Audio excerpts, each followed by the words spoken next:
Board of Education, Monday, March 24th, 2014 at 7 p.m. Could we all rise for the Pledge of Allegiance and a moment of silence? I pledge allegiance to the flag of the United States of America and to the republic for which it stands, one nation, under God, indivisible, with liberty and justice for all.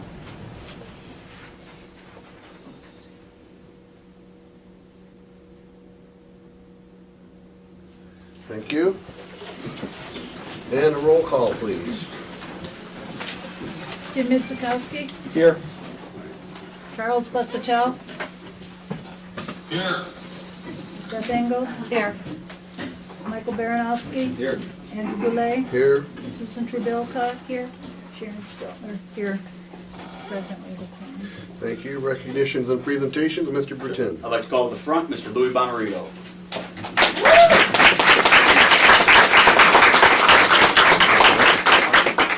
Louis is our superstar employee of the month for March, and here's some of the nice things his nominators had to say about him. Louis is always positive and works extra hard to make sure everything's in order. He never complains, even when help is short and demands are high. Louis doesn't follow a job description. He does whatever we need and more. He keeps our building clean and did extra work to make sure our grounds were snow and ice free throughout our hard winter. Thank you. He does. We appreciate all you do. Thank you. Thanks for your hard work. Awesome. Thank you. Thank you, Louis. You're here. Thank you so much. Stay there for a second. You guys didn't stand still. They all wanted to get a picture. I think I got it down. Here, I'll take this before I break it. Next, we have a report regarding year-round schools. As you may recall, in February, the board was made aware of some information that some of us found at a conference regarding summer learning loss. And I asked Mr. Brutin if we could share that information with the board. And as you'll recall, at that time, the consensus of the board was we would like to have a committee to study how to possibly fix this, and if year-round schools was the answer, and if it would be a fit for us. And here they are. So, Melissa Hanners. Well, I'd like to thank you on behalf of the committee for allowing us this opportunity to present the information that we found. The committee members are listed up there. We had a group of parents, administrators, teachers, a secretarial, a very varied committee with opinions all over the place. So we all started out with some great discussions. Miranda Molesky is a parent here in our district. She's going to help me present tonight. And if I could just ask the other committee members to just stand real quick so they could see the varied of who they all are. Thank you for all your hard work. I want to just say again, we had a lot of great discussions over the past couple months, and it's been a good learning process. So, to start with, the definition of a balanced school calendar or a year-round school calendar. The Michigan Department of Education defines year-round schools as any school that starts before Labor Day and has a summer vacation of 6 weeks or less. If it doesn't fit into those two specific things, it's considered a balanced calendar or an alternate calendar that you would be looking at. So just wanted to clarify the definitions of that. Why we looked into a balanced calendar option or a year-round school option here in Algonac was one, to look at preventing the summer learning slide or to help at least slow it down, but also to offer choice and learning for our families within the district. So to help increase achievement by preventing that summer learning slide and to offer choice and personalized learning for our students are a couple of the reasons we looked at. Okay. Research is very varied out there. So we're going to start with research in support of year-round school, and then we're going to look at research that is not in support of year-round school. So in support of year-round school, under academic achievement, the Virginia study, which was done in 2012, studied 51 elementary schools. And in that study, they quoted 57% of the economically disadvantaged and 49% of all students improved at a faster rate on test scores in year-round schools than in traditional schools. The second thing we talked about there, according to Nice in 2000, was when measuring 58 areas of educational topics, which ranged anywhere from absenteeism to motivation to academic achievement, and all over, students in year-round schools achieved at a higher level than students 83% of the time than in traditional school calendars. The third thing there in academic achievement states that there's increasing evidence that many students benefit academically when school changes to a year-round calendar. These benefits occur to at-risk students and those who are not. I think a big thing out there you hear a lot is that this only helps the at-risk students. Studies do show that it helps them at a greater level than other students, but all students may benefit and do. Budget. We talked about, in Tennessee's study from 2003, they reported a drop in discipline referrals, lower dropout rates, and 30% drop in teacher sick and personal day leaves. So some possible cost benefits there. On average, all students lose about a month of progress in math skills each summer, while low-income students lose up to 3 months in reading comprehension work. And family. According to a study, students, parents, and teachers who participate in year-round school tend to have a positive attitude about the experience. Those are students and parents and families that are they have actually participated in a year-round program after surveying them afterwards.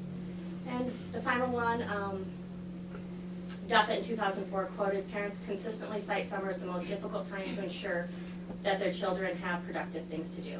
Again, that's not for all families, but for many.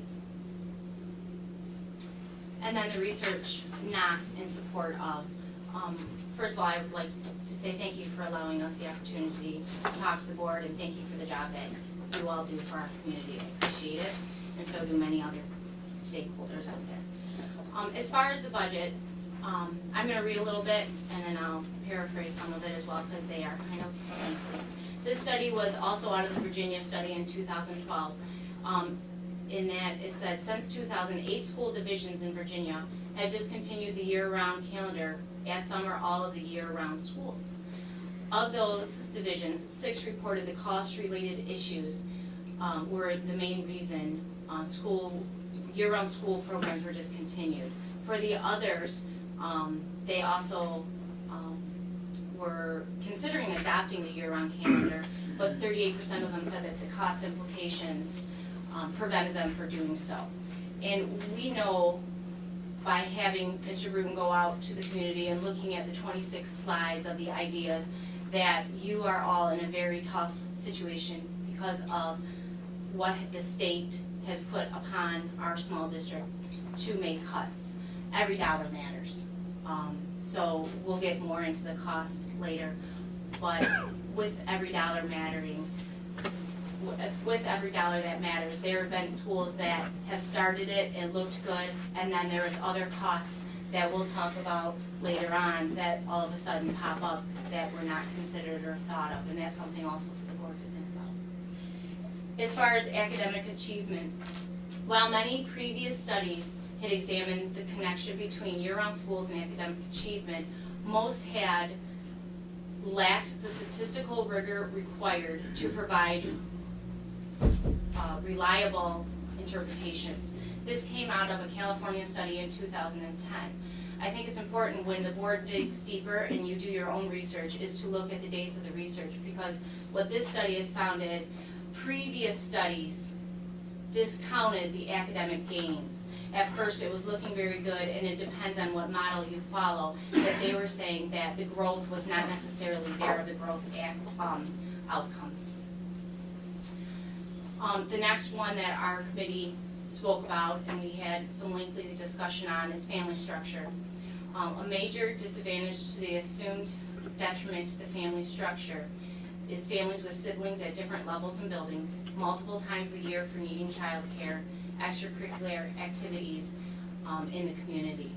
So if you have a child in the middle school, elementary school, and high school, it does play on the family structure of scheduling and homework and things like that. There is a study, actually in Florida, there was year-round school in Seminole County, and they actually went back to a traditional calendar after trying the year-round calendar, and this is what they said was one of the major reasons is because of the family structure. They were listening to the stakeholders that were involved there. The next one is academic statistics. This study is out of Ohio State University. They found over a 12-month period in average reading and math scores gains were less than 1% in year-round schools than in the 9-month school. This researcher said that it's absolutely a trivial difference. He stated that if schools are considering a year-round calendar in hopes of boosting academic achievement, it seems unlikely that those hopes will be realized, and may not be worth the disruption that comes with the change. And this was out of 2007. So with every pro, there's a con. Is that academic gain there? We do know there's a summer slide. We've all seen the video. But the board needs to investigate and look further to say, is this the solution to that summer slide that we know that children do make? And then finally, the last one is time implementation with the timelines. This is a gentleman who has run a year-round school for 20 years. It's out of Huron Valley Schools, and he said parent buy-in in the system is key to implementation. The districts have to go slow, take a couple of years of planning and preparation before you can start something like that. It's just natural for people to want to know everything about it before they even think about doing it. And you have to go slow and have buy-in from your stakeholders. Not only parents, but board members, administration, parents. We have to know a lot before we just say yes. It has to be a well thought out program, and we feel that time was really important here, is not to rush it, but to also look at what's the best for our Algonac community. Some schools currently providing a balanced calendar in Michigan. We have the Holt District, there's 2 elementary buildings. One has established it for over 20 years. Warren Consolidated, this is their first year in Macomb County. Of all of their elementary buildings, I believe there's 11 or 7, speak on them. 3 are in their first year trial. Beecher School District, it's their first year. Kent County is 1 elementary for 15 years, and Lake Orion has 1 elementary, and they've been doing it for 12 years. And then locally, what are our neighbors doing around? We have Croswell that started it last year. They have a July start date, and they have a track within their elementary building. And they're looking at possibly going to the middle school for next year. East China has a proposed calendar, which they're saying track, but that is not known at this time for sure yet. Same with Marysville. Memphis is looking at a track for next school year as well, but no calendar has been released when our committee was together. Anchor Bay noted that they're doing a traditional schedule only. And then Port Huron is doing 1 elementary building, and they will start in July. This is the proposed calendar. It looks very small. I know everyone can access it. This is just a proposed, when our committee got together, we talked about an August start date, beginning of August. That was what most schools that were successful in Michigan that started with an August start date. Again, this is a rough draft. There's a few things coming out now with Smarter Balance and when that testing window will be. If you look in April, you might be coming right off of a break going into your testing window. So there's a lot of little things to consider when looking at that if it was to go further. Intersessions is a word you often hear when you look at a balanced calendar or a year-round school. Intersessions is the time when traditional students are in school, but the year-round students are not in school. So during this time, most districts offer some type of an enrichment during those time frames, whether it's enrichment, academic, or a combination of both. For the students that are currently on the year-round schedule, to provide that time for parents that may need, whether it's childcare, the kids need the additional academic support, or just some enrichment activities. So intersessions is a time when a lot of the studies note that some of that academic gain can be made up as well during those times off. We're going to go into the survey results. We start with the Algonac Elementary classroom. If you can see here, 61 parents said yes, they would like to try the balanced calendar, which is 40% of the school. 23% or 35 parents said possibly that they need some more information. And 56 of the parents, or 37%, said no, they would prefer the traditional calendar at this time. And I want to preface, these surveys are all they were a rough survey. So we have not had any parent meetings to go out and explain in depth. We were just trying to get a feel for what the city or the Algonac Community School Districts may look like out there. Fairhaven Elementary parents answered that 24 or 30% of them said that yes, they would like to see it.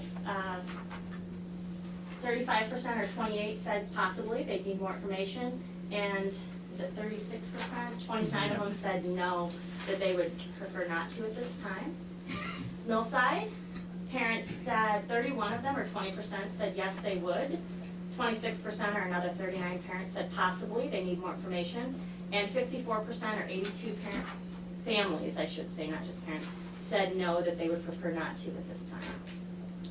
Algonquin parents. We've been told that the kids took this survey for a lot of parents. So keep that in mind, Algonquin may be very skewed. 24 parents or 16% said yes, 33 or 22% said possibly, and 96 or 63% said no, not at this time. We also surveyed the staff to see who would be willing to work a year-round calendar. We sent it out to all elementary certified staff to see. The staff members that chose to answer the survey are as follows. 33 staff members, or 69%, said that they would be willing to work a year-round calendar, and 15 or 31% said that they would not be willing at this time to work a year-round calendar. And with that, one thing that the committee did say is, what is a good percentage? We don't know. That's for the board to decide, but that was very, 40%, 39%, 30%. What is a good number for our stakeholders and for the community to move forward on that? And that is not a question that we could answer as a committee, but that is something that I think is very important for the board to consider. Is what's a good percentage? What are we looking at? Are we looking above a certain number? We had 3 possible options we considered for Algonac Community Schools. They are as follows. Option, and we're going to walk through this, but before I break down the pricing that we came up with, I want to first say that these are approximate prices as best as we could estimate to the number. These are also based on summer school running as it has in the past. So option 1 is a whole building pilot. So if you were to choose one elementary building and run a balanced calendar schedule on there, what would the cost look like? And I'm sorry, I didn't realize the red was going to be so hard to read.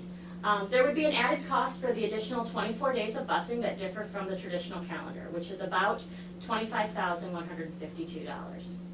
Energy cost, approximate estimated cost, running air in the summer months is $3,331. These are approximate. It could be a 70-degree summer, it could be a 90-degree summer. It's very hard to estimate energy. In the green are your cost savings for running for one building. Estimated savings of heating cost in the winter months during those breaks is $3,154. Cost savings of not having to run summer school at one building is approximately $22,375. I put the black for intercession program because we couldn't put a number to it depending on how the board and the district ran intercession programming. If you chose to run year-round schools at a Title I building, there could be some Title I funds that could be used for the academic supplementing of the program. Or many districts have a family paid option. So there's multiple options there, but until it would be decided on how you'd want to do that. Total approximate cost for running in one building is about $2,954 above what we currently spend. So it would be an additional $3,000 to do year-round school at one building. But that doesn't include Title I money, if there is any available, correct? Well, we have Title I funds that go, to the building. Right. So if you picked a Title I building, you may be able to offset intercession costs for families. So it wouldn't, they wouldn't have to be all family paid. So you'd still have all the costs that are listed there, but you just could possibly run some of the intercession programs with Title I money, so it wouldn't make that $2,900 go down. No, it wouldn't make it go down. It would impact family No, costs. it would just impact if the families had to pay out. So Sure. that's why I put it in black. It's not a cost savings or a cost, or an added cost. It's, Could be an added cost, but it may not be if you're able to. right, it depends on how you ran intercessions, and that's why I wanted to note it. It depends on what the district decided to do. Do you know if the governor is proposing any added monies to? There is, but it's not guaranteed that we would get any. A lot of it's for building and maintenance costs, like to put in air in buildings, and we currently already have the structure for that, so I wouldn't count on any money from the government. Brian, would you, or Mr. Burke? Yeah, I would, that's fine. I would agree. The pot has changed in value over time. It went from 10 to 5 to 2 and then back up again, and the application is actually due April 1st for those that are going to. And there are stipulations tied to this pot. As she said, a lot of it's to heating and cooling, and a lot of it is also tied to at-risk buildings. And the definition of an at-risk building really hasn't been very clear on the applications. It can be at risk according to your socioeconomic status. It could also be at risk according to your scores, and there really hasn't been much of a clarification on the definition. And regardless, if the pot is 2 million divided by the number of schools that we have, it really wouldn't be very substantial. So counting on governor money right now really isn't something that's playing into it. Also, if I can piggyback on that, also there's a 3-year commitment. If you do take money, Sure. you have to commit for 3 years. It also is depending on what your fund equity looks like. Yeah. So there's a lot of stipulations of where you stand financially and where if the district's in need. Thank you. Option 2 is a track through buildings. A track is one classroom of every grade level on a schedule, while the other classes are on the separate schedule. So you'd have one class of every grade level on a balanced calendar or year-round school, and you'd have one class of everything on a traditional schedule. It looks like that's what the people around us are doing.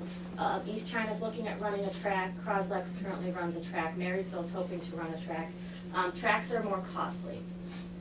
So, cost analysis for a track. Added cost for busing for the 24 days is again $25,152. The energy cost for running air in the summer months is $3,339.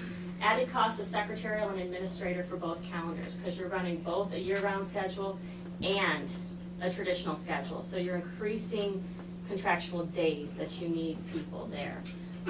Is $37,248. Cost savings of not having to run one summer school, again, is $22,375. Added cost of cafeteria staffing for both calendars is actually nothing, because you staff your cafeteria to break even with what you charge. So there isn't an added cost for that, and I found that interesting. I didn't realize that when I was looking at it. So say if you only have half of your building in, you only have half of your staffing in then to serve those. So it's a break even cost at that point. Again, the intercession programming is the same as the last. It would be depending on how we run it. So total approximate cost for option 2 is $43,356 on top of what we currently spend to run a track. Option 3 is to stay with the traditional calendar, where all buildings would operate on the current schedule. The cost of doing that would be summer school would run through the month of August as it always has. Cost of summer school for all 3 elementary buildings is approximately $44,750. Again, that's 2 locations. That's one at Algonac Elementary and one at Fairhaven. So the total cost of this plan is the cost of summer school in which we currently are running. Any questions? But isn't some of that summer school cost covered by your Title I money?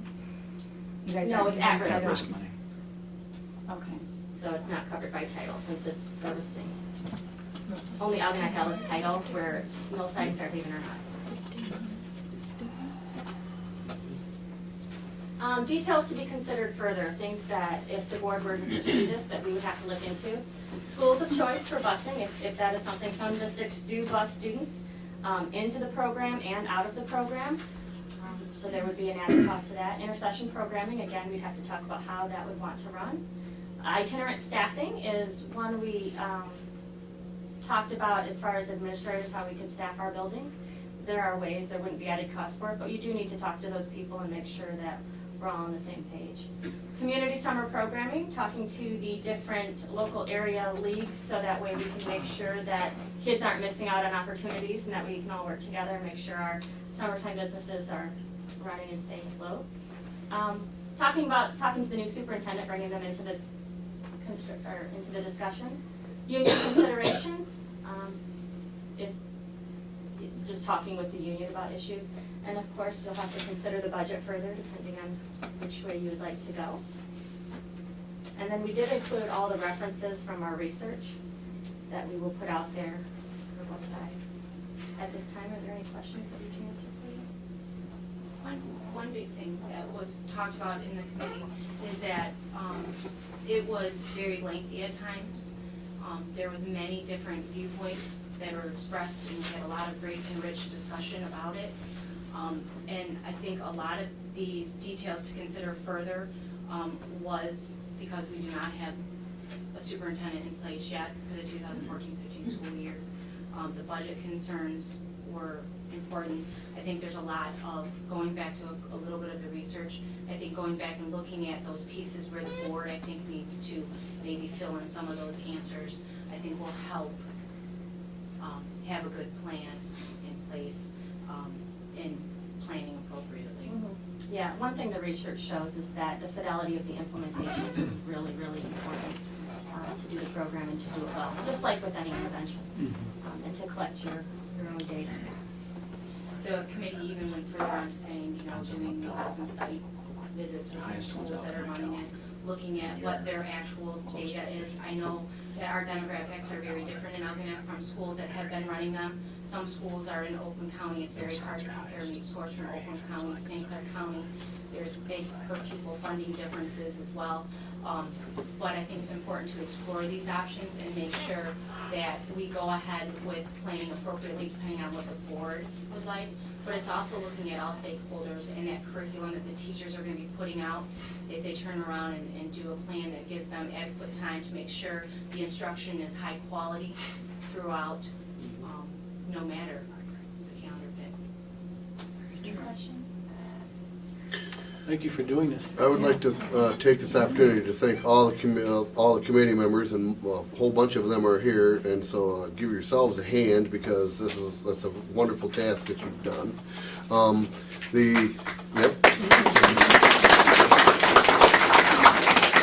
And while the intent of forming the committee was not to implement year-round school or balanced calendar, it was to bring us an answer about how to battle summer learning loss and those other associated problems.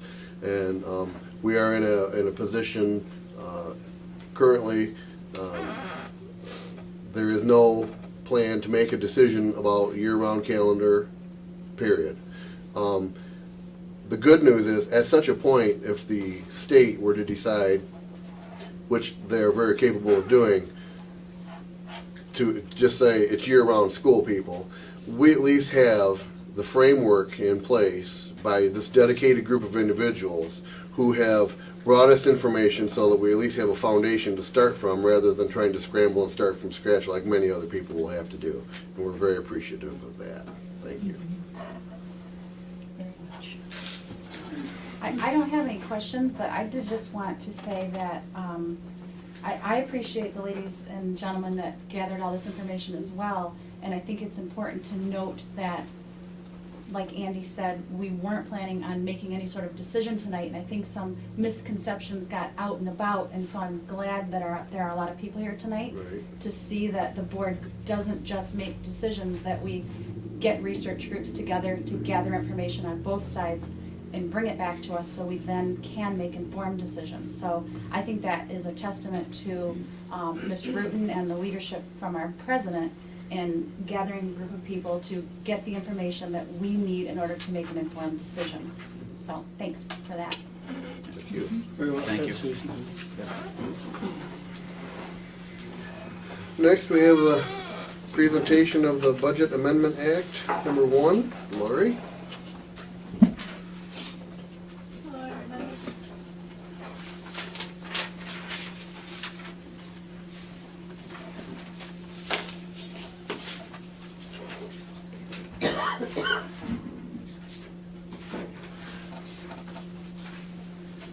So this is our first amendment for this year. We'll have another one in June, and I also bring a new budget for next year. So let's look at the general fund revenues first.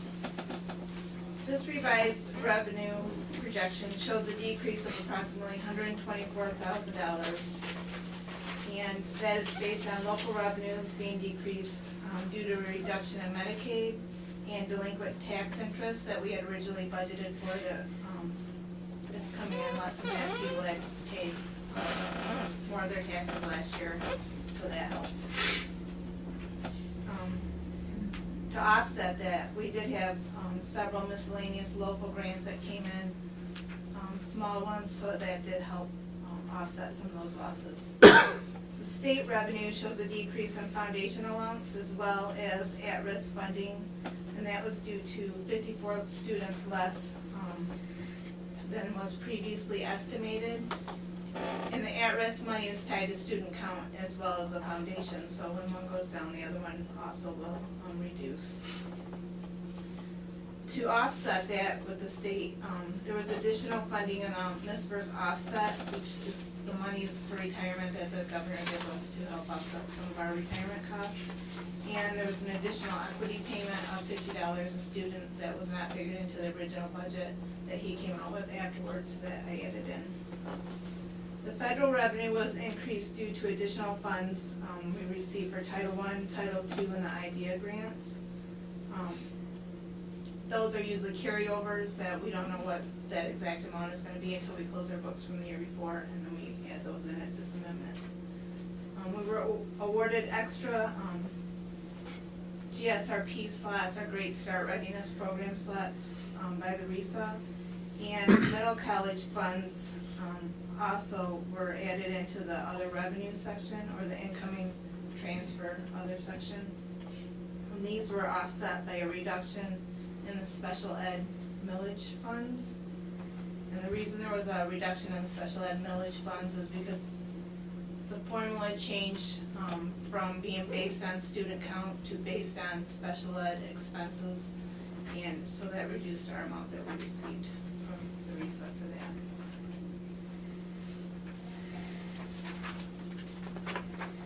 For the expenditures, the amended budget being presented will have approximately $135,000 in grant expenditures added to it. These grant expenditures will be offset by a reduction in non-grant expenditures, bringing the decrease to approximately $239,000. The instructional services expenses were decreased due to the reduction of the expenditures for the at-risk and curriculum purchases, substitutes needed, personnel costs, and unemployment expenses that we did not have to pay out. These were offset by the addition of those carryover grants of the Title I, Title II, and the IDEA and GSRP grants. A majority of the support services decrease was due to the reduction in printing, purchase services, supply, field trips, offsets, and insurance costs. Some of these reductions were offset by the addition of the TRIG grant, which was money from the state to help offset some of our technology purchases. We had received some of that money last year, and that was carried forward to this year, so that was all added in. And then the salary and benefits were adjusted to the actual cost.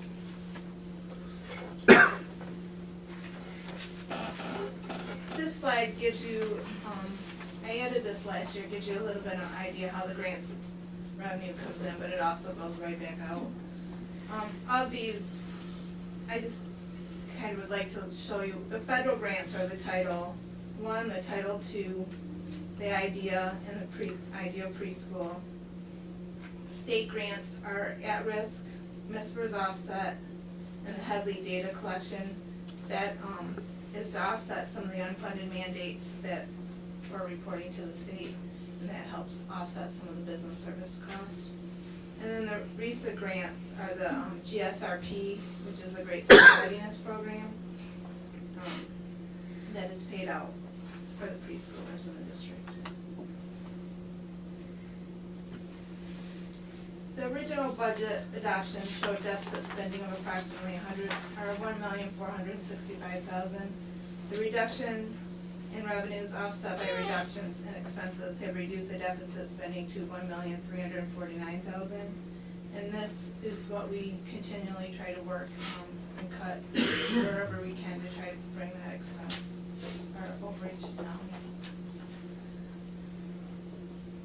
The $1,349,000 expenses are all coming out of the unassigned allocation from last year. And because we have, it's more than what our unassigned is, we also will be going into our set aside assigned allocation that we had set aside last year.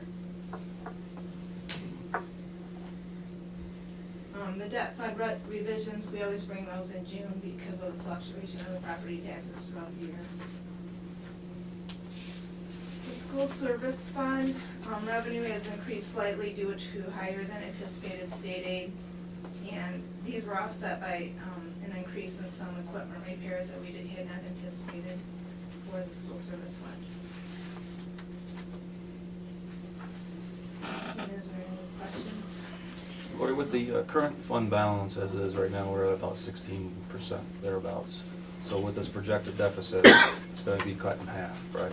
So about We'll be somewhere down to around around 8 if that 8% comes to at the end of the fruition. year. And with the final budget amendment, you're not anticipating any significant changes with that. So this is a pretty solid number you're feeling? We might have, I would say maybe 100,000, maybe 2, but nothing like a million. We cut it a lot closer this year than we normally do at this time. I think one thing I'll add to this, and I want to give credit where credit is due. Lori, administrators, teachers, support staff have all been working extremely hard to afford for us to have the reduction that we did at this point in time. I think the key point in all of that, if you picked it up, was a 54 student difference between anticipated and actual. And when you talk about funding, if you apply the general $7,000 to it, it's a $350,000 adjustment that we hadn't been anticipating. So extremely proud of the team for coming in where they did. It's not where we'd like to be at this point. We'd like to be around that million range, going to get ourselves down to maybe the 850 range, but the drop of students at 54 was a lot higher than we had anticipated. Going into next year's budget round, we still do have, I think, 3 years left on our enrollment demographic study that was done for us. It seems to be missing the mark a little bit more than it has in the past, and so it's going to be wise of us to have that demographic study redone so we don't have these drastic differences in our anticipations. And so going forward and building next year's budget, we are going to be cautious and building more to the pessimistic side. And so we don't have these unexpected decreases in students. And there's a lot of considerations that go into that. A lot of it is socioeconomic, a lot of it is demographic related, but we also have programs as well too that are leading to increased numbers of students that are out of the district. Great opportunities for students, but things that we need to plan for in our budgets. Next year anticipated enrollment for just our juniors in the middle college is 21. Which is again a great opportunities for students, but something that we need to plan for in our budget so that we are coming in with our projections at a realistic rate. So again, credit is due to the team of educators that have done such a good job up to this point, but we still have a lot of work to do, and I agree with Lori. If we do phenomenal toward the end of the year, if we can get another 150 out of this, I think it's a really good year for us when it comes to reducing costs.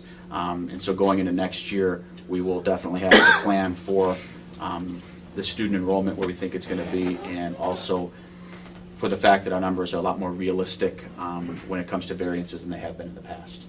Do you know- 54 is a adjustment to the blended count that we Yeah. had anticipated. And I usually have a little more savings in the end of the year in our utilities. Well, when we have a winter like this one, that eats those up pretty quick. Sure. Do you know what our anticipated drop is next year in enrollment? Just going by the study, we could add 10% if we want, but. The study predicted somewhere 20 to 30, but right now our study is very far. It's varied from where the curve was. It was within, for a few years, it was within a few students, which was amazing, and it has projected a drop faster than we've experienced that drop. And for the past 2 years, enrollment was relatively stable, and that's why going into this year, the estimate varied from our demographic report where we said we think we're going to be stable, and this unexpected drop was something that kind of caught us by surprise. And the state also changed how they count students. They used to count the February before fall count, and then fall count, and then usually that February was always higher. Well, they changed it this year to the February after fall count. So going into your original budget, you have no idea now what any of your numbers, you have no solid numbers to base on. Where before you used to have at least your fall count to help estimate. Sure. And I think that was part of the drop too because of the adjustment. Sure. So maybe it won't be so significant next year. We're hoping. We don't have kindergarten roundup numbers in too, but it's a very significant number for us and really will tell us a lot. Help us plan staffing as well too, that we try and always make sure matches our enrollment so we're right-sized. Now, Brian, when you go to your superintendent meetings and stuff, right? Yes. They're seeing this all through St. Clair County? Unfortunately, yeah, we're hearing a lot more similar situations. I think there's a lot of schools that are very similar to us where we are not in a crisis yet, but if you're not proactive, you're going to find yourself on a deficit elimination plan with the state of Michigan. And in each and every single one of the budget presentations that I gave, that was, I think, my biggest point is we can sit back and we can do nothing and we can wait for the state to come and bail us out. But when you do self-report as a deficit district and you are put on a deficit elimination plan, you lose a degree of local control. And you have to submit your budgets and your ideas to Lansing. And I think every single person in this room would agree that we know what's better for Algonac education than legislators. And the team in Lansing knows for our particular area. So being proactive and getting ahead of this to make sure that we are staying in our target goal of 6 to 7.5%. Obviously, we'd like to be higher than that, but getting through these tough times, we want to make sure that we have enough cash flow to make sure that we're not borrowing money over the summer during lean months to be able to make payroll, because we know when you're borrowing money to spend money, all you're doing is just plunging yourself deeper and deeper into a cycle. So we're not at that point yet where we are in trouble, whereas when you read in the news or watch on TV, there are some districts that are having to make drastic, draconian decisions. We're on that cusp. And so with the budget that we're going to be building for next year, we're going to build it to a point where we will not be a deficit district. We won't have a 15% fund equity where we did before, but we will make sure that we are healthy enough financially to get through these leaner times, and hopefully that the economy continues to turn, the enrollment stabilizes, hopefully upticks, and we can get back to building our fund equity back up to the levels that we're used to. At this rate, though, we have one more year. 1 year, and that's it. Yep. Okay, thank you very much. Thank you, Laura. Okay. Thank You you. never do, though, Lori. Consent agenda. I'll make a motion, Board of Education approves all consent agenda items, including agenda minutes, personnel items, treasurer's report, and bills as listed items A through C. Support. We're gonna give I'll give it to Beth. 3. Okay. It's been moved and supported. Is there any discussion? Hearing none, all those in favor say aye. Aye. Any opposed? That passes. Information items, Mr. Bertin. As has been the practice in the past, April we'll have an action item for renewal of administrative contracts, so we're bringing to you as an informational item now. Also, we're bringing to you 2 overnight trip requests in April. One is going to be for our varsity baseball team. They will be traveling to Alpena. We are hoping that by May 2nd the fields are playable and that they don't have any snow on the ground up there. And the second is a series of 2 camps that varsity football is planning on attending over the summer. So those 2 overnight trip request informational items are given to you now, and we'll be asking for action for those in April. Mr. T, anything to add? No. Okay, thank you, sir. On to the formation of a budget committee. I sent to you all in a recent Friday letter that our bylaws and policies allow for us to form a budget committee. The superintendent is responsible for proposing a budget to the Board of Education, but I would like to exercise that right within our policies to form a committee. And Andy and Chuck and Mike and I have set a date, and we're going to be meeting on Tuesday, April 1st. We're going to be presenting a variety of data to them, including the summation from the budget presentations And also, hopefully by then, we will have a much more realistic picture on our teacher buyout picture. And I'm crossing my fingers, we'll have realistic numbers from the state. But I don't think at that point in time, we will have a definite answer from them. In the superintendent's report, I'll talk more about what the Senate has done to the governor's original proposal, but the budget committee will be meeting the first week of April, and we'll report back at the April meeting on what the budget committee has come out with.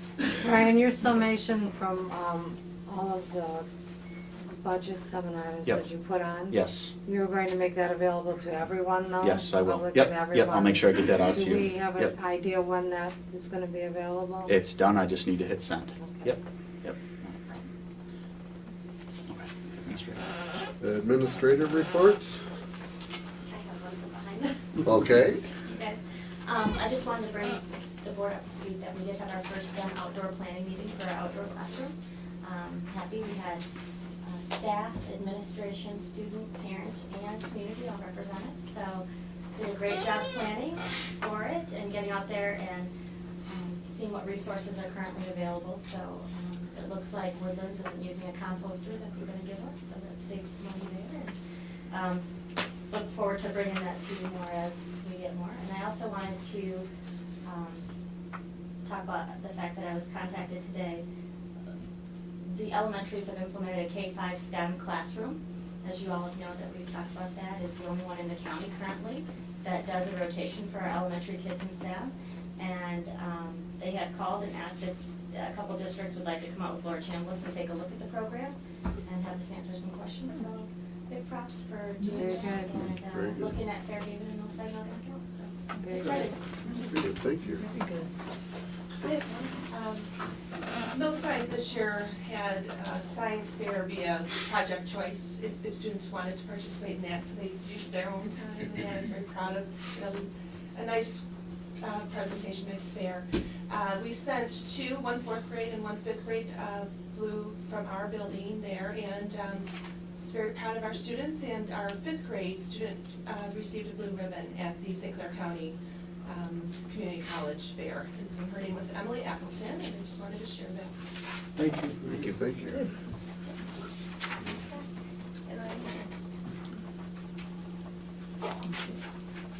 Anyone else?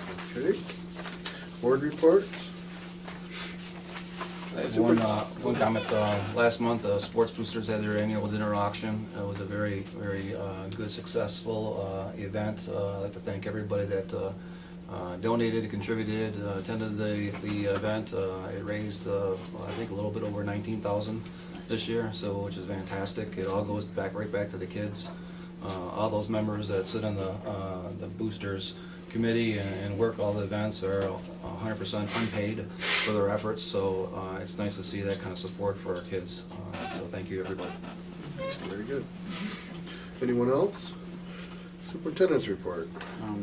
Version 2 of our school calendar was released to the public last week, and I'm hoping, praying, crossing fingers that that'll be the last version of the calendar. And so I want to take the time to just do a quick minute or two reasoning behind why we had to do the way that we did. There's 2 tests that you have to meet for the state of Michigan when it comes to receiving your full foundation allowance. One, you have to meet a certain number of hours, and that's 1,098. And the second is you have to meet a certain number of school days in the year. And the confusion that I think has come up in the public and also in the media is, out there they say that the minimum number of days you have to attend is 170. Well, that's true for the absolute minimum for schools in the state of Michigan.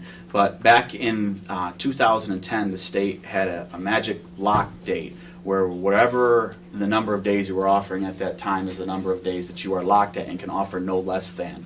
At that time, our district was at 177, and so our second test we have to meet is 177 school days. And I think we've set the all-time record for the Algonac schools. We used 11 and a half days this year, and again, we're hoping and praying that there are no more, but at this time we had to add 6 days to the calendar. We've added 5 additional days on to the end of the school year, and when we had our last unexpected snowstorm, we've now supplemented April 21st, which was the Monday following Good Friday as well. And so we have the makeup calendar released, and again, we're hoping, praying that we don't have any more inclement weather days, but that is now public and released, and our administrators are getting that information out to the public. I sent to you a couple weeks back our MEEP scores. They were released and they were made public to the state. You will be receiving a presentation from the elementary and middle school administrators. I think we have it on the docket for the April agenda. We may move it to May if we get a little bit full in there. There was some very good news within that data. In 16 of the 18 measured areas, we were above county and state averages, and there were significant gains made in fourth grade, a 21% gain in math, 9% in reading, and 21% in writing. In eighth grade, we also had impressive gains, 11% in math, 10% in reading, 15% in science. But with celebrations also comes areas that you have to address as well too. We had decreases in third grade, which is causing us to go back, look at our data, and our administrators will be drafting their new school improvement plans very shortly here. They'll begin work in April and May up at the RESA with data that is provided by them, also with their school improvement teams. Our administrators have also received updated training on how to modify their school improvement plans to help meet some of the benchmarks that are set by the new scorecards that are released by the MDE. Remember, this year was the first time we had the red, yellow, green designations that really kind of confused many of us. Al arranged training for our administrators. We went through new training to modify our school improvement plans to help meet some of the gaps and some of the areas that are identified as weaknesses within those plans. So a presentation is coming to you soon from our administrators for more details on that. The Michigan Merit Exam, which is the high school test, was completed last week, their makeup testing, and the high school staff did a wonderful job. They tested every single student but one, and that was out of their control. We don't expect results to come in from that until sometime in May. But we will await those results and be able to adjust and modify accordingly with that. Some of your superintendent candidates have alluded to some of the next topics I'm going to talk about. One of our questions was what issues in the legislature are concerning to you right now, and their answers are the same that are relevant to all of us right now. I think there's a couple of hot topics. Number one on all of our mind right now is we would really wish that the MDE would pick a test for us. We believe and still think that the Smarter Balance assessment is the one that's going to be in. That's the one that we're planning for. In committee, the ACT Aspire made a real strong push and did get a lot of backing from some of the legislators, and so I think that may have set our timeline back a little bit on this. But as a staff, as a group of administrators and teachers, we're looking for a final decision to be made so we can look to spend our TRIG grant money, which Lori mentioned, and also to get an assessment timeline down. So when we are setting calendars and forward planning, we do know when those windows are going to be. So we're waiting for the legislature to come up with a final decision on what assessment we're going to have. The superintendent candidates also alluded to the evaluations. This is something that the MCEE proposed almost a year ago now and has still been in the legislature. We do not have the evaluation legislation officially approved, so we don't have the tools that are officially approved by the legislature, and with that we also don't have a growth measure that we've been looking for as well too. So two real big pieces that we're still waiting on. As we get later in the year, our anxiety levels go up a little bit more because these do have to do with some of the planning that we do for next school year, but we'll have to be patient and see what comes out of the legislature. And the last big piece is the funding. We are awaiting a final budget piece to become adopted. Governor Snyder released for us good news, as I released before. He released basically $111 per kid for Algonac plus a $52 best practice incentive bonus, which will be moving on tonight for this fiscal year, which is a very positive thing for Algonac. The Senate took that proposal and they put their twist on it. Their twist on it, if that were to go through as adopted, is better for Algonac. It's not substantial, but it's another about $15 per student, which is a good thing.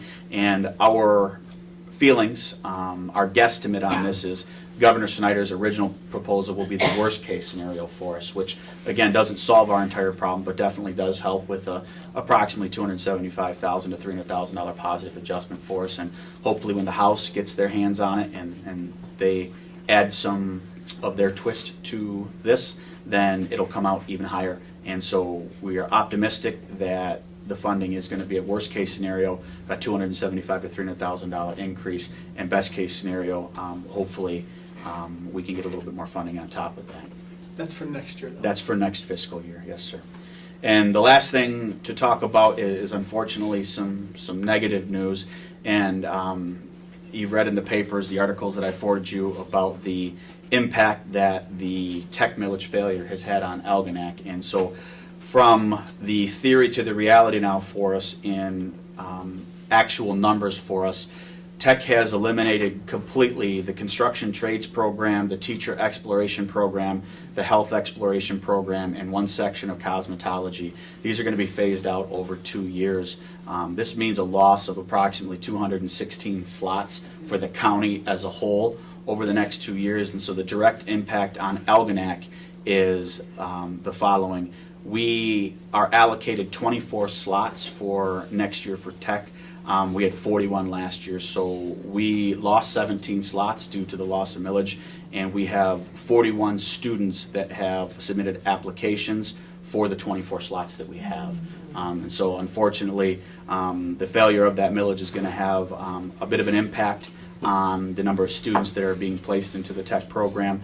Our counselor and our high school staff are working very hard to be able to take those students that didn't get into the Tech slots that they're asking for and hopefully get them into a curricular pathway that does suit what their interests are and try and tailor some of their electives along that way as well too. So not the greatest news, but we're going to make the best of what we can, and our counselors and high school staff are going to do the best that they can to try and get students into the slots, into the elective classes that best fit what their career goals are.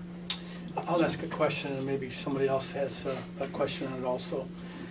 With that being said, was the public notified? Did we send emails out? Did we send letters out to the families possibly that could be affected by this, or to our whole school district and say, look, this is our millage we have coming up. It's going to affect the Tech kids that we have and our children and at risk. Was that done? The RESA had a committee that was funded that did identify yes voters and send out mailings to them. We did our best through memos, through word of mouth, and the defeat of the millage was sizable, not just in Algonac, but throughout the county for various reasons. And so, again, hindsight's always 20/20. I think that the RESA and ourselves as well too will learn from this. And again, it's unfortunate that student slots are going to be affected by this, but it is a sign of the times, and we have to make the best with what we have left and do the best that we can for students in their interest and meet their personalized needs. Thank you. Visitors near requests? We have a number of them, number with regarding year-round school, and we'll start with Kim DeVerney.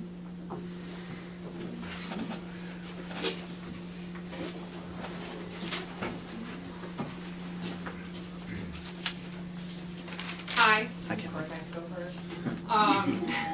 First of all, I'd like to thank all of you for your dedication and work being board member. I wouldn't want your I am here to talk about the fact that I have some issues about year-round school. I'm a parent. I have 2 elementary school kids. The main problem I had is we were asked as parents to give our opinion through a survey. And on that survey, let me just read the first line. Algonac Community Schools is looking to provide parents with educational choice of a balanced calendar option for the 2014-15 school year. Well, how would we not think that this was not going to go through when we get a survey with that the first line? So that was why I think there was a rush of parents that were really upset, because we were like, we knew there was a committee. We didn't know how in the heck can you do that in such a short amount of time. And then we were given this survey, and I had lots of questions personally. And Mrs. Hanners was great to have me, and she sat down with me personally.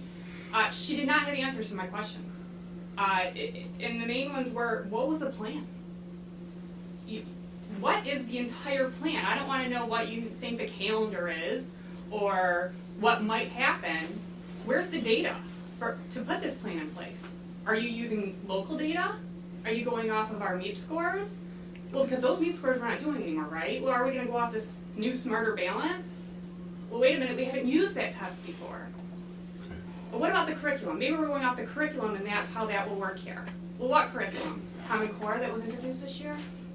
Maybe what we used last year? Maybe what we used 3 years ago?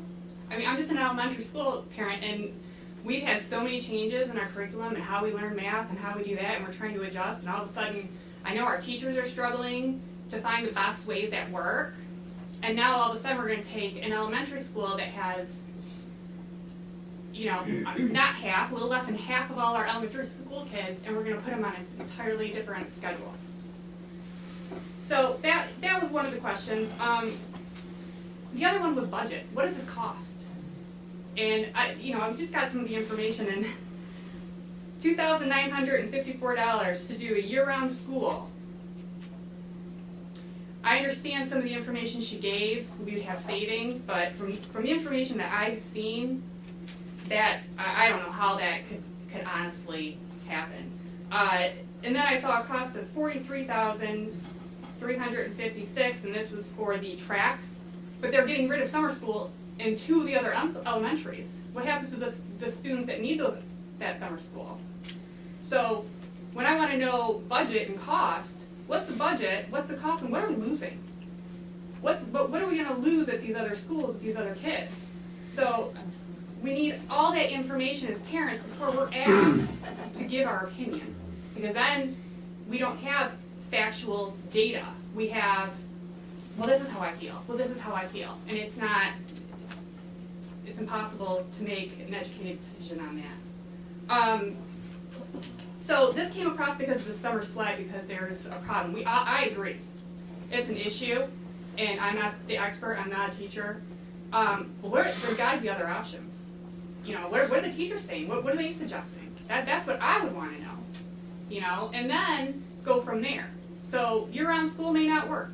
It may work, I don't know. But what are the other options that we have to build education as a community? That's all I have right now. But thank you again. Thank you for your time. Thank you for listening. Thank you. Thank you, Kim. Sandra Kakarka?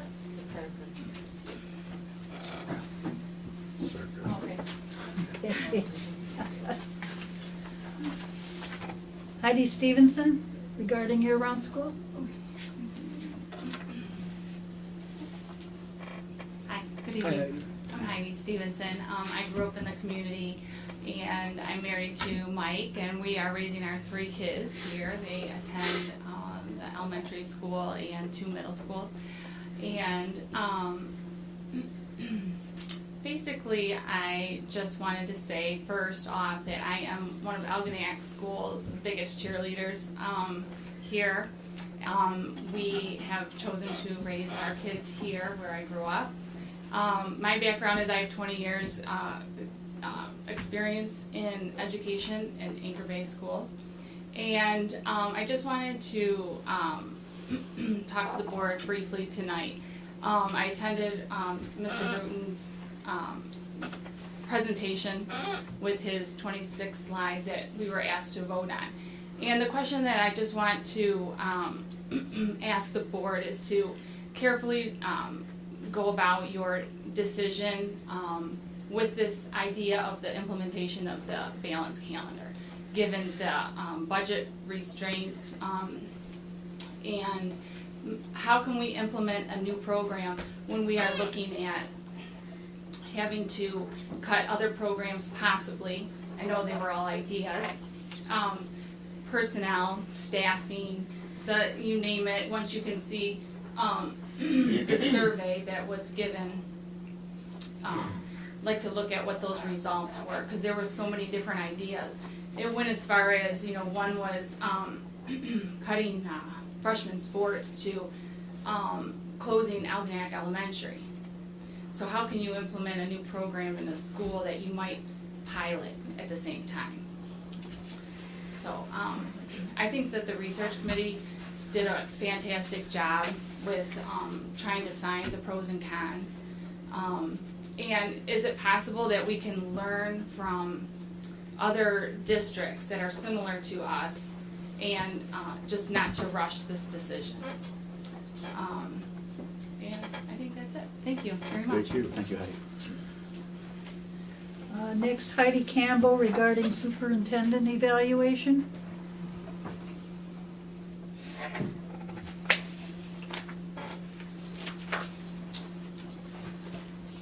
Yes, I just wanted to follow up on 2 questions I had asked at prior board meetings, since answers couldn't be given at those meetings at that time. I had asked at the October meeting why the 5 board members chose to extend Mike Sherrill's contract due to all the things that had happened. Mr. Goulet responded by email afterwards telling me that that decision was based off the superintendent's evaluation. I went through that evaluation, and now I would like to know why those 5 board members voted the way they did on that evaluation in light of all the things. Every single section received one of the 2 highest spots. In light of dropping test scores, the beginning of the year started off with community members speaking out that they were being left out. They were put outside during an executive meeting, and they felt Mike Sherrill was not listening to them. In July, we settled the lawsuit with Bill Jennings. With the insurance claim, which we had lawyers' fees, an insurance claim, all costing the district more money. Mike and Al took this position over. Mike Sherrill was responsible for the following things: the pesticide incident, and then also in December, a bus inspection, where we went from 18 out of 18 of our buses passing to having 7 red flag buses. I asked more questions about this. When Brian answered my questions, it was found that one of our buses was not even inspected that year. Bus 24 had been in an outside shop, so we were supposed to bring it to them afterwards. The mechanic took the wrong bus, and bus number 23 was inspected twice. Bus 24, therefore, was driven illegally until the next bus inspection, and I have also confirmed that this bus was used over the summer as well. So I don't know how any of you could have voted the way you did on that evaluation. Thank you. That's it. Action items. Overnight trip request to the Howell Nature Center. Make the motion that the Board of Education approves the overnight trip request for Algonac, Millside, and Fairhaven Elementary's 5th graders to travel to Howell Nature Center from April 17th through 19th, to take part of the activities. Pardon me? I'm sorry, it's 2nd through 4th, Okay. April 2nd through 4th. Oh, is this, I just noticed that. okay, 2nd through 4th. I know that's the dates. Okay. Thank you for that. Take part of the activities related to the environmental education. Transportation will be provided through the Algonac schools or a bus transportation company, and there will be no cost to the district. Support. It's been moved and supported. Is there any discussion? Other than the fact that the elementary principals have come back to us year after year, and on certain occasions have showed us slideshows of the things that have gone on, and including some of the inclement weather that happened to them, and but overall appears to be a wonderful experience for the 5th graders, and good job. Thank you. Is there any other discussion? Hearing none, all those in favor say aye. Aye. Aye. Any opposed? That passes. Best practices incentive resolution. I'll make a motion that the Board of Education approves the resolution for best practices incentive as presented, indicating that the district has complied with the necessary best practice requirements in order to receive the Section 22F funds. It's been moved and supported. Is there any discussion?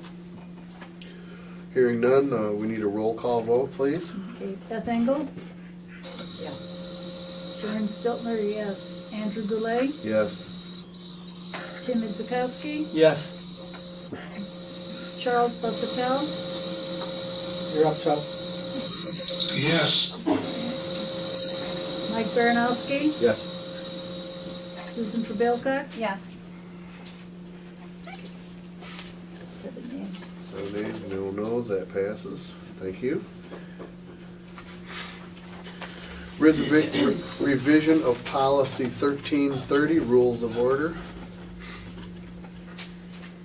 I motion that the Board of Education approves the revision of policy 1330, rules of order as presented to include participation in meetings via electronic means. Support. Been moved and supported. Is there any discussion? Hearing none, all those in favor say aye. Andy, maybe you. Aye. Aye. Any opposed? That passes.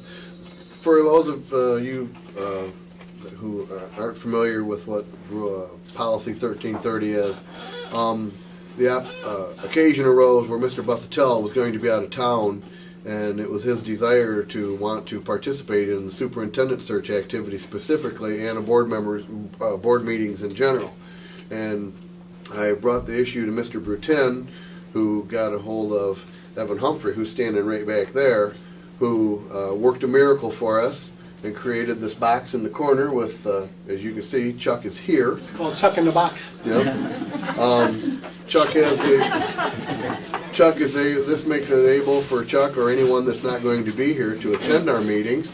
They can have a camera, they can swing around the room and look at whatever needs to be looked at.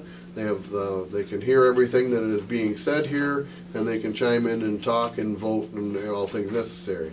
The laws, according to the Open Meeting Act, are quite vague in this regard, but it is that the individual at the remote location has to be able to hear everything that is going on, has to be able to be heard, and the public has to be able to hear the person at the remote location.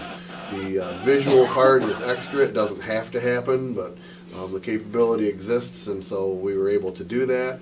The rest of the laws about everything about it are very vague, and so the policy includes that the board members, if they're going to not be here, can participate remotely.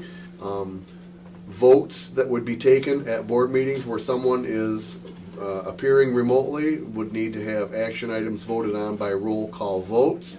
And other than that, it's all pretty, and a physical quorum of board members needs to be present in order for that person to, in order for the meeting to be able to happen. That's pretty much it in a nutshell. And we checked into this through the Michigan Association of School Boards, who are the people that put our policy manual together, and who we contacted to have it put online, and this is what they came back to us with. So we're all good to go. Recommendation to award the bid for auditing services. I'll make the motion that the Board of Education approve awarding the bid for auditing services for the 13-14 school year to the lowest bidder, Lewis and Knopf, is it? In accordance with their bid proposal submitted March 10th, 2014. Support. Chuck. Been moved and supported. Is there any discussion? I have a Just question thank you, on Mike, that, for though. bringing that to our attention. Yeah, good idea. Good job. Did Substantial savings. Plant Moran come back with another bid possibly? We've had them for so long that No. We explained that to them and said that we're looking for cost savings, and then the proposal they submitted was the exact cost that we had in previous years. We had thought they may come in a little bit lower, but they didn't. They've been great to us for many, many years, but Mike's suggestions leading to substantial savings, over $20,000. Yeah. And so, great suggestion. We appreciate that, and we'll be looking forward to working with a new auditor. Be a learning experience for both of us. Sometimes it's good It is. to do that, It to will- make that change. It'll be Right. different for everyone, but sometimes different isn't worse. So This firm also is, according to Lori, does several other school Yes, districts. very much so. So they have experience in school districts, so they have the expertise that Yep. we're looking for, so. Yep, come highly recommended. do Yep. they, because their bid was so much lower Sure. than Plant Moran, do they do à la carte? Or is that, where Plant Moran, that was their total amount. Will we be getting hit with, I called them and spoke with them and explained to them what services we got from Plant Moran. Theirs were very similar. A lot of the difference is labor cost. Plant Moran is here for 2 weeks. They think they only need to be here for 1. So that will cut down a lot of that labor cost there. There was one other difference on here that I noticed too, under Stewartville and Whipple. Should be another $2,500 cost. I just want to make sure you guys are aware of all the costs.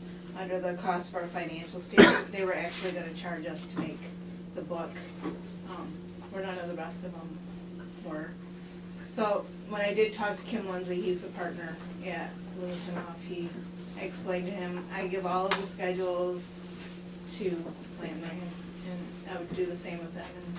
And, I even questioned the $2,500 for the single audit, because that was quite cheap. And I asked him if it was per grant, because that's how usually Plant Moran charges and some of the other ones. And he said, no, that's the total amount.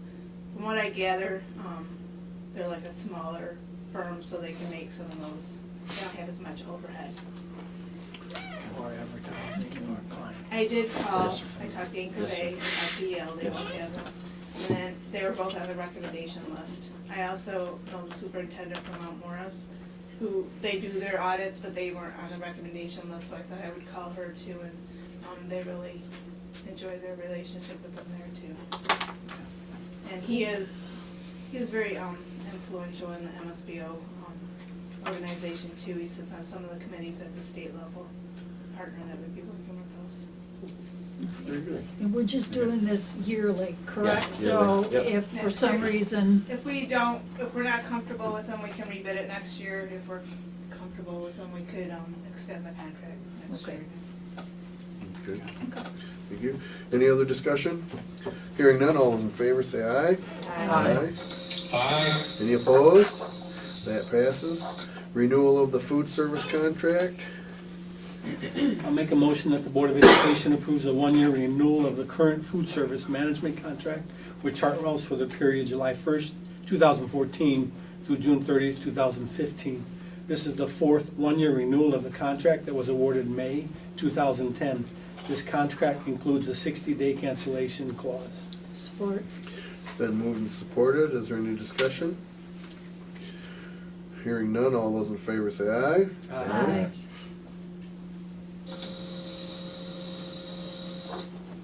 Was that an aye, Chuck? That was an aye. Okay. That passes, thank you. Yeah, but usually we only get 2 bids. The other one doesn't bid a lot of times. Budget Amendment Act number 1.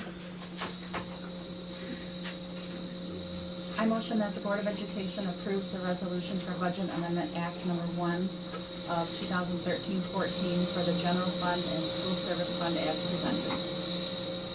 Support. It's been moved and supported. Is there any discussion? I'd like to thank Laurie for doing a good job on her presentation and bringing us the news, no matter how ugly it can sometimes be. We appreciate the effort that you put into it. Any other discussion? Hearing none, all those in favor say aye. Aye. Chuck? Aye. Okay, any opposed? That passes. Approval of KSS invoices. I'd like to request recusal from the vote, please, due to this motion being a possible conflict of interest. I'll make a motion that Susan Treville-Cox shall be recused from the vote on this motion due to a possible conflict of interest. support, Support. Been moved and supported. All in favor say aye. Aye. Aye. Any opposed? That passes. I'll make a motion to approve the payment to KSS Enterprises in the total amount of $2,370.28 for the purchase of custodial supplies. Support. Been moved and supported. Is there any discussion? Hearing none, all those in favor say aye. Aye. Any opposed? That passes. I'll make a motion to adjourn. support, Been moved and supported. All those in favor say aye. Aye. aye. Aye. Any opposed? That passes. Happy anniversary, Chuck. Good night, Chuck. Good night, Chuck. Happy anniversary.